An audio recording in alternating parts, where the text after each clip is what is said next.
Halo Sobat Manhwa, bagaimana kabar kalian? Semoga kalian selalu dalam keadaan sehat. Kali ini kita akan kembali melanjutkan cerita perjalanan antar galaksi part 10. Bagi kalian yang belum menonton part sebelumnya, silakan cek playlist yang telah Mimin buat. Kalau sudah langsung saja kita lanjut ke ceritanya.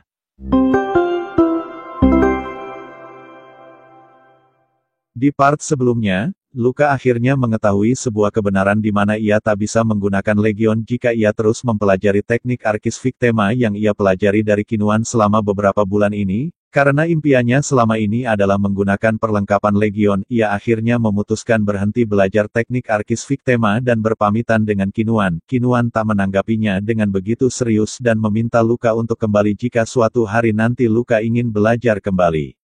Waktu berjalan dengan cepat dan saat ini 3 bulan telah berlalu, di mana saat ini Luka sedang menghadap Hemilas di kantornya. Hemilas mengungkapkan bahwa ia cukup sibuk belakangan ini jadi ia belum sempat bertemu dengan para peserta pelatihan yang baru. Luka bergumam dan menduga kalau ini semua pasti berkaitan dengan pemberontakan seperti yang dikatakan Ilai.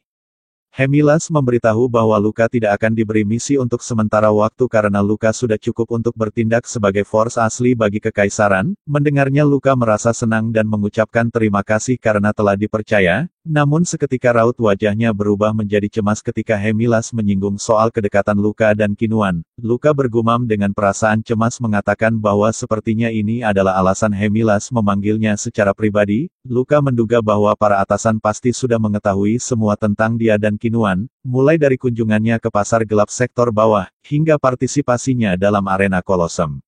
Hemilas secara terus terang mengungkapkan bahwa ia sudah tahu kalau Luka berlatih teknik Arkis Victema dari Kinuan. Luka langsung memotongnya dan mengatakan kalau ia sudah berhenti. Mendengarnya Hemilas menebaknya kalau Luka pasti yang memutuskan untuk berhenti, di mana ini membuat Luka bertanya-tanya bagaimana Hemilas mengetahuinya. Sambil tertawa tipis Hemilas mengatakan bahwa tentu saja ia tahu karena teknik Arkis Victema tidak bisa digunakan bersama Legion, dan ia merasa itu tidak akan berguna bagi seorang Imperial Guard apalagi itu Luka yang begitu berambisi dari dulu ingin menggunakan perlengkapan Legion.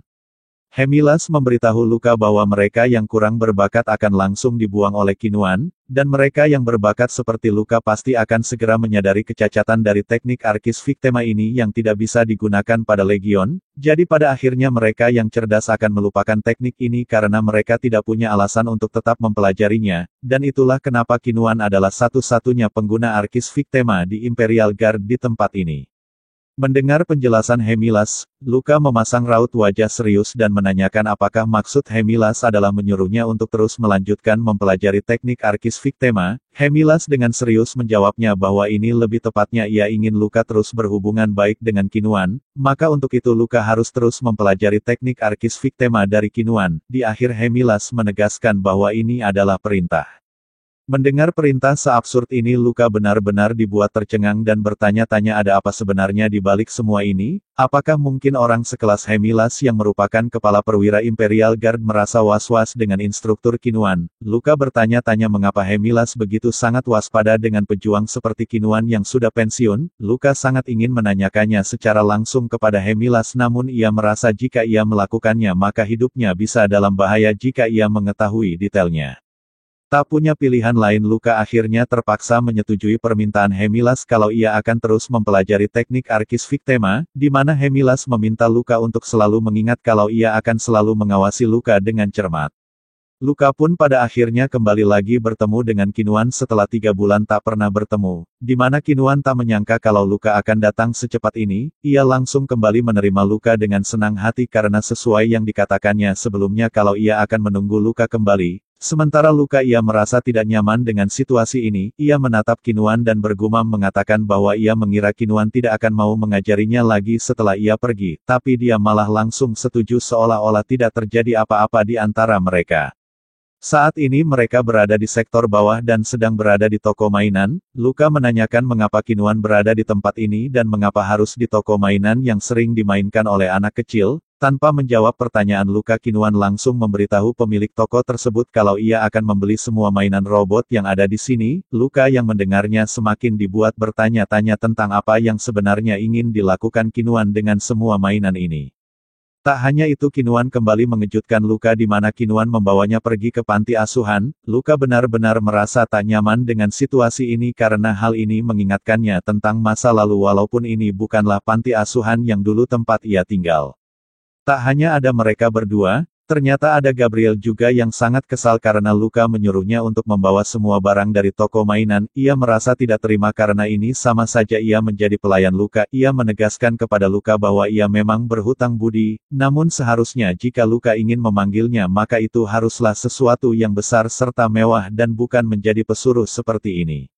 Luka hanya tertawa sambil mengatakan bahwa ia sama sekali tak membutuhkan Gabriel apalagi soal dalam pertarungan jadi pekerjaan ini sudah cocok baginya. Mendengarnya Gabriel semakin emosi dan terus mengoceh sampai muncrat tapi Luka hanya memasang ekspresi datar. Luka hanya fokus memandangi bagian tubuh robot Gabriel yang dipasangi implan baru. Luka bergumam mengatakan bahwa sepertinya uang yang diberikannya tidak terbuang sia-sia karena dengan implan barunya keseimbangan tubuh Gabriel sedikit meningkat. Gabriel yang sudah lelah mengoceh sendiri akhirnya mengubah topik dan menanyakan identitas Kinuan kepada Luka. Gabriel mengatakan bahwa mengapa ia tidak pernah mendengar soal orang ini, padahal dia sangat terkenal sampai-sampai Alep pun bukan tandingannya. Dengan wajah yang memelas Luka hanya menjawabnya bahwa jika ia menjadi Gabriel maka ia akan memilih untuk tidak ikut campur, kecuali jika ia ingin berakhir dengan kepala yang melayang.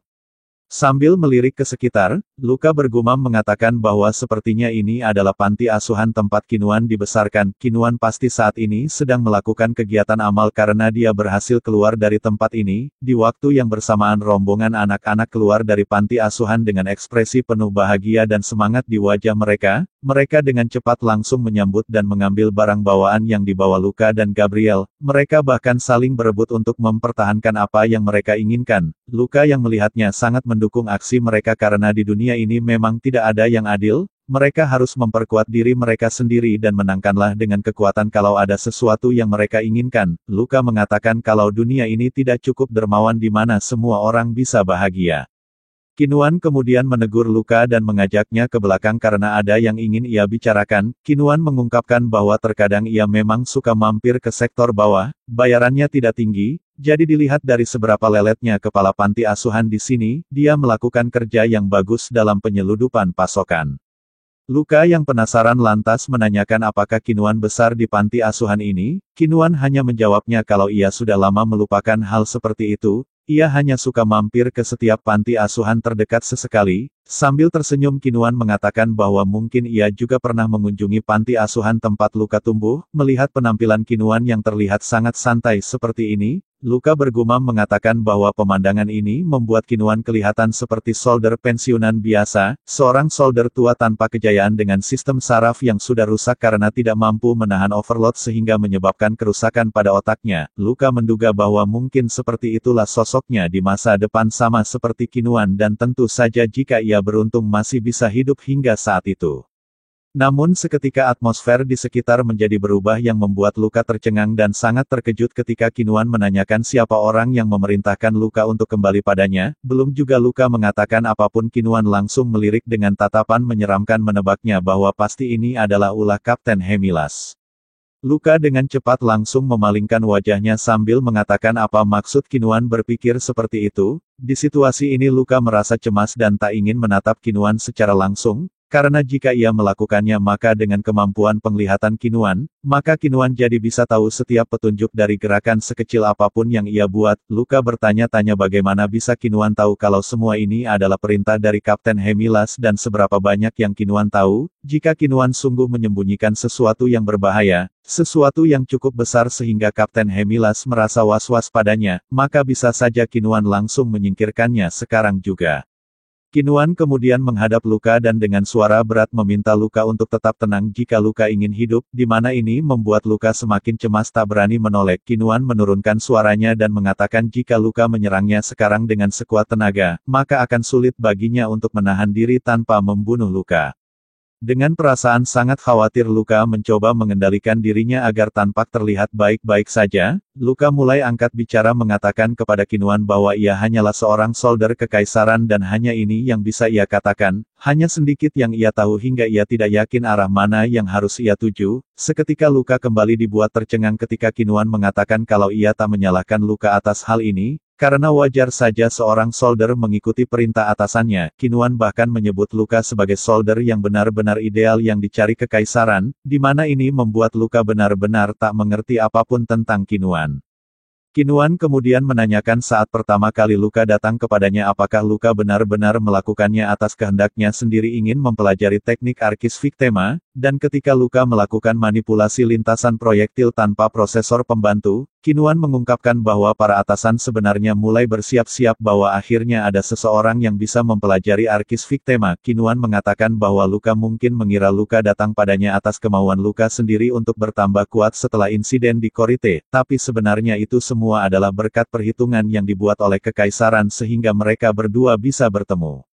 Luka yang mendengarnya dibuat benar-benar merasa sangat kebingungan. Ia meyakinkan dirinya bahwa ini semua adalah kehendaknya sendiri dan bukan dimanipulasi oleh kekaisaran. Ia bertemu dengan musuh yang kuat ketika sedang menjalankan misi dan menyadari bahwa ia butuh kekuatan lebih. Itulah kenapa ia mencari tahu melalui arsip instruktur dan menemukan seseorang yang bisa membantunya dan orang itu adalah Qinhuan.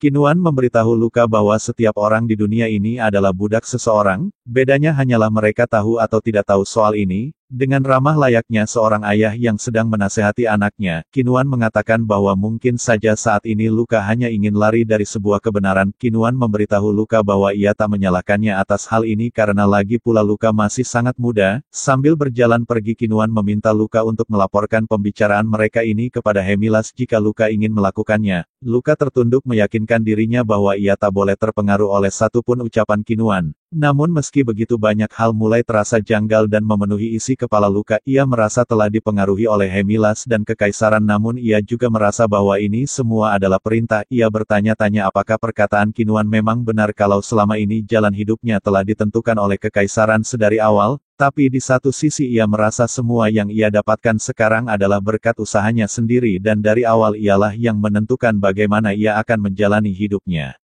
Nah mungkin sekian dulu pembahasan cerita kali ini. Perjalanan Luka baru saja dimulai, dan dunia yang penuh bahaya serta pilihan sulit menanti di depan. Apa yang akan terjadi selanjutnya? Apakah ia akan bertahan? Ataukah jalan yang dipilihnya justru menghancurkannya? Semua jawaban itu akan terungkap di episode selanjutnya. Jangan lupa untuk subscribe dan nyalakan notifikasi, supaya kamu tidak ketinggalan kelanjutan kisah seru ini. Karena petualangan Luka dan misteri yang ada di dunia ini baru saja dimulai. Sampai jumpa di video berikutnya.